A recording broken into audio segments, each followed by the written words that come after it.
Saya ingat, saya datang ke Amerika ini, saudara. Ada satu titik tertentu di mana Yahweh mengambil suami saya, mengambil anak-anak saya.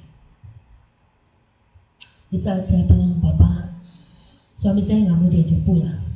Saya nggak mau tinggal di negara ini. Saya nggak jadi manusia yang tunduk kepada pemerintah. Saya sudah nyatakan saya tunduk kepadamu, sekalipun saya kehilangan pekerjaan.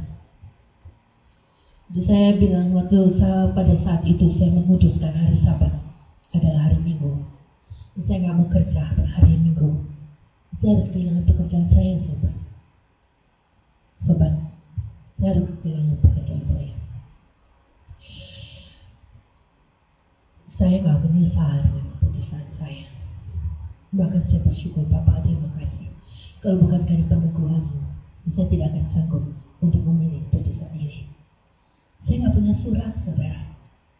Saya nggak punya surat dan saya berani meninggalkan pekerjaan yang saya peroleh dengan mujizat, saudara. Mereka nggak minta surat saya dan mereka mau mempekerjakan saya. Saya harus tinggalkan itu karena mereka meminta saya untuk bekerja pada hari Sabat yang saya imani sebagai hari Sabat. Singkat cerita, saya kehilangan pekerjaan, saudara. Di hari-hari saya kehilangan pekerjaan, saya bersuka cita, saya bilang, Bapak, terima kasih untuk waktu yang kau kembalikan. Saya akan renungkan firman-Mu, saya akan belajar lebih lagi untuk mengenal Engkau lebih lagi.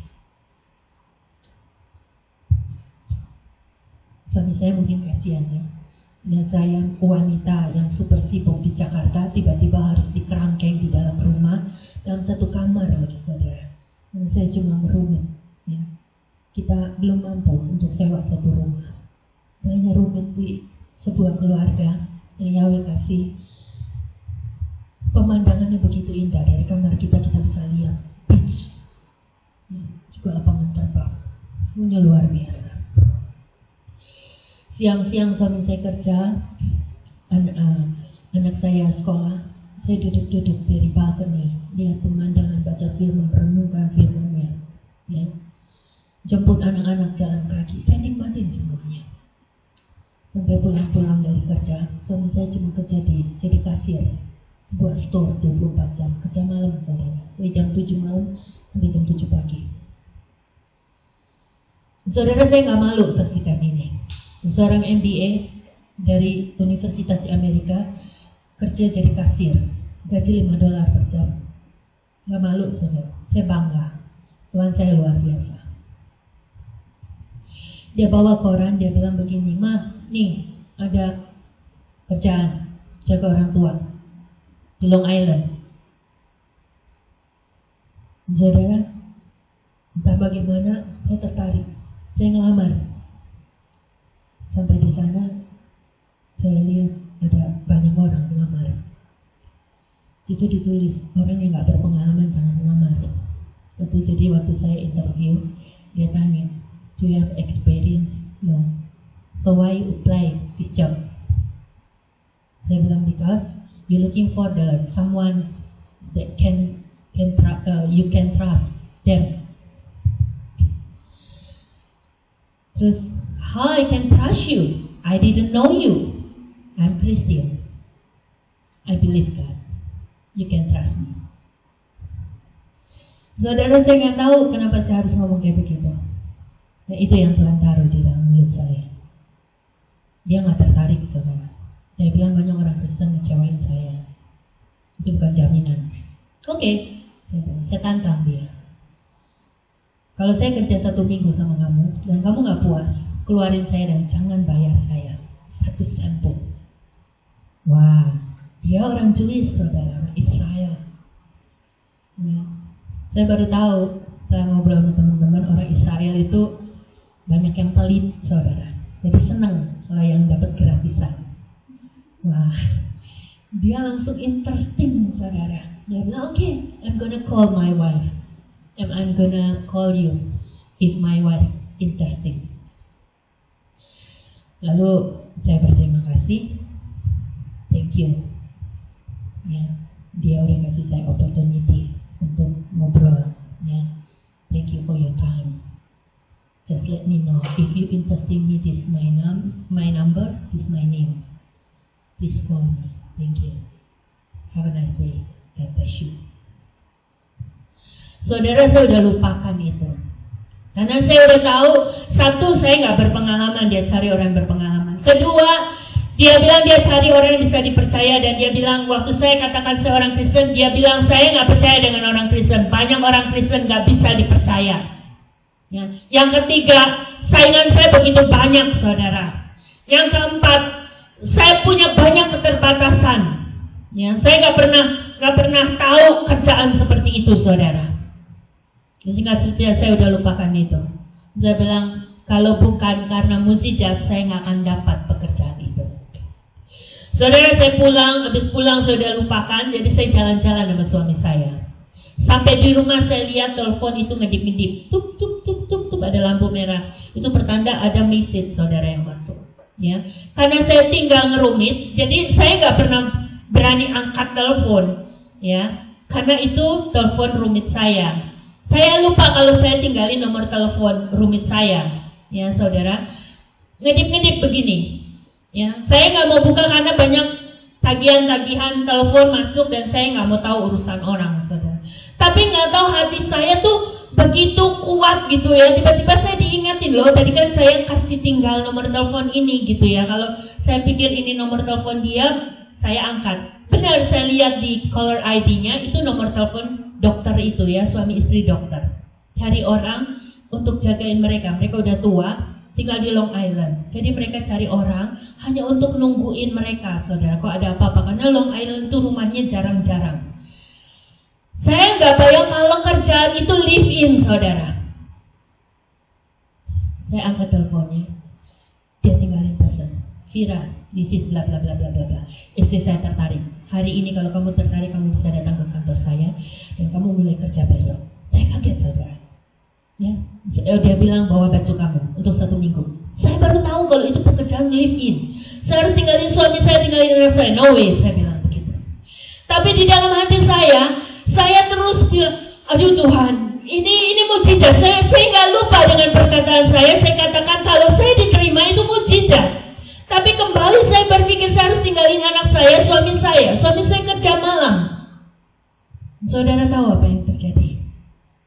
Ada sesuatu yang menggedor hati saya. Ambil. Saya pikir gedoran itu mengingatkan saya bahwa saya butuh surat. Karena di situ satu-satu yang menarik saya, dia tulis will be sponsor. Ya, jadi melalui pekerjaan itu saya akan dapat surat untuk disponsor. Cuma itu, saudara, saya nggak peduli uangnya. Saya mau kalau saya harus di negara ini, saya harus dapat izin tinggal yang resmi. Saudara tahu harga yang harus saya bayar? Saya pergi ke dokter itu, saya tinggalkan anak dan suami saya untuk sebuah harapan bahwa saya dapat tinggal di negeri ini dengan legal, saudara. Saya bayar semua mimpi dari suami saya dengan pengorbanan. Untuk datang ke Amerika ini, saya sudah tinggalkan semua mimpi saya. Saya bukan gembel di Indonesia, saudara. Saya punya pendidikan, saya punya karir. Saya punya pelayanan, saya punya hidup yang berharga di sana.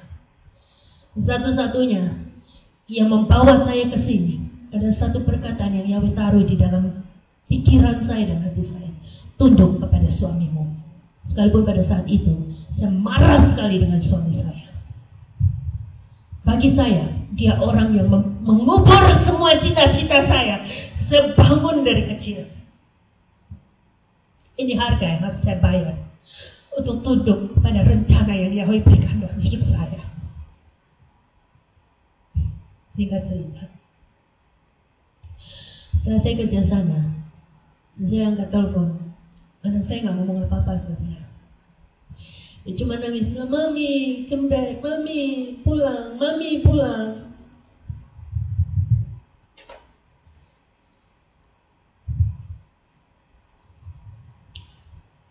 Dua bulan. Setiap saya selesai kerja, saya kerja di jam 9 pagi dan di jam 3 sore. Selebihnya itu waktu saya. Saya baktikan diri saya bukan sekedar untuk jaga orang tua saya. Apa yang saya harapkan suster saya lakukan kepada anak saya lakukan jauh lebih baik dari apa yang saya tahu. Saya layani mereka seperti orang tua saya sendiri. 2 bulan setiap saya berdoa, saya katakan, saya punya kamar yang sangat bagus, saudara. Saudara pernah nonton telenovela, karpetnya tebal, wallpaper, ada mini sound system, mini library, kasurnya Dunlop pillow, kayak hotel, saudara. Punya kamar mandi sendiri, ada bathtub. Orang kaya, saudara, kaya sekali. Dua-duanya dokter, punya perusahaan real estate. Kaya, saudara. Bukan cuma kaya orang Indonesia, kayanya orang Amerika, saudara. Saya baktikan hidup saya. Saya katakan, Bapak, kalau ini yang kau mau lihat, aku tidak akan tinggalkan engkau, sekalipun apapun yang kau izinkan dalam hidupku. Kau ambil suamiku, kau ambil anakku, kau ambil semua yang biasanya membalut diriku, perhiasan, baju, semua harus kutinggalkan, karena ketika aku kerja di sana, aku nggak boleh pakai perhiasan apapun, saudara. Aku akan tunjukkan kepadamu, Bapak, apapun yang kau ambil dari hidupku, rumahku yang kau ambil, semuanya yang kau ambil, aku tidak akan mundur untuk mengasihi engkau. Saudara, saya hanya mau katakan, kalau kita bisa melewati semuanya ini anugerah, saudara. 2 bulan. Satu waktu saya berdoa, Bapak, berapa lama lagi engkau mau memuji hatiku? Silakan. Aku tidak akan bisa melewati semua ini tanpa anugerahmu. Kau tidak perlu memuji aku, kau tahu hidupku. Sampai waktunya, saudara. Enggak A-I-U-E-O, saudara. Yang sekalipun gaji yang saya terima itu cukup besar dari yang sebelumnya saya terima dari Curi Company, 3 kali lipat, saudara. Saya bilang sama bos saya, I'm gonna quit. This is the time I have to tell you. Dia bilang, not now. When? Not now, dia bilang. Okay, next week. No. Dia bilang, kalau kamu berhenti next week, kamu bukan Kristen yang baik. Saya seperti ditampar, saudara. Dia pakai kalimat itu untuk menahan saya. Dia bilang, saya mau tur. Pulang saya tur, saya dapat orang baru kamu boleh quit. Oke, deal.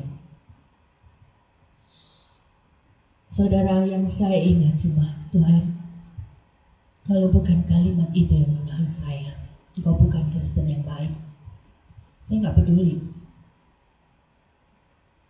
Tapi saya bertahan di sini hanya supaya dia bisa melihat bahwa saya bukan seperti apa yang dia pikirkan. Saya hanya mau tunduk kepadamu. Singkat cerita, saudara, saya tinggalkan tempat itu. Saya nggak dapat apa yang saya inginkan. Saya bisa bekerja dan saya dapat surat. Dia udah panggil lawyernya.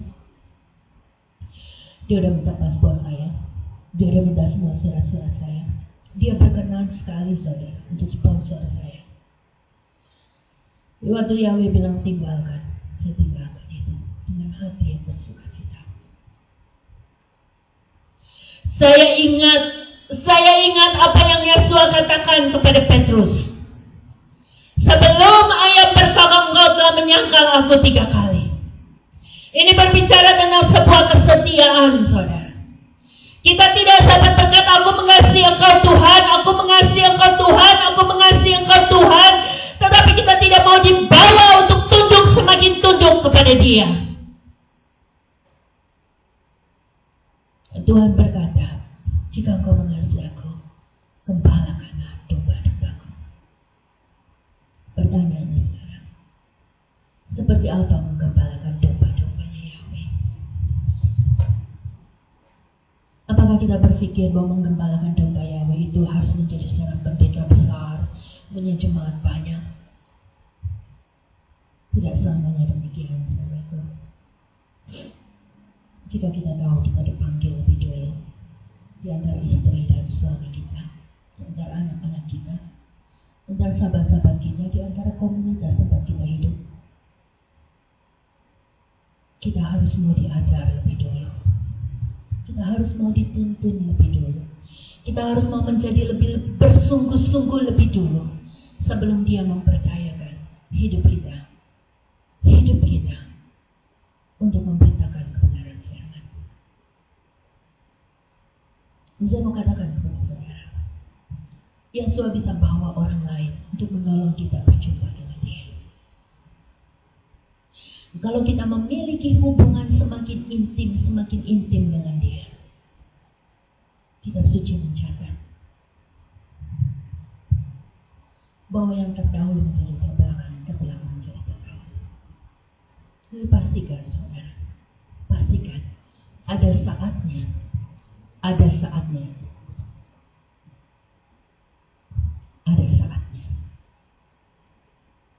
ketika kita belajar kebenaran firman, Yahweh akan membawa kita untuk menguji orang.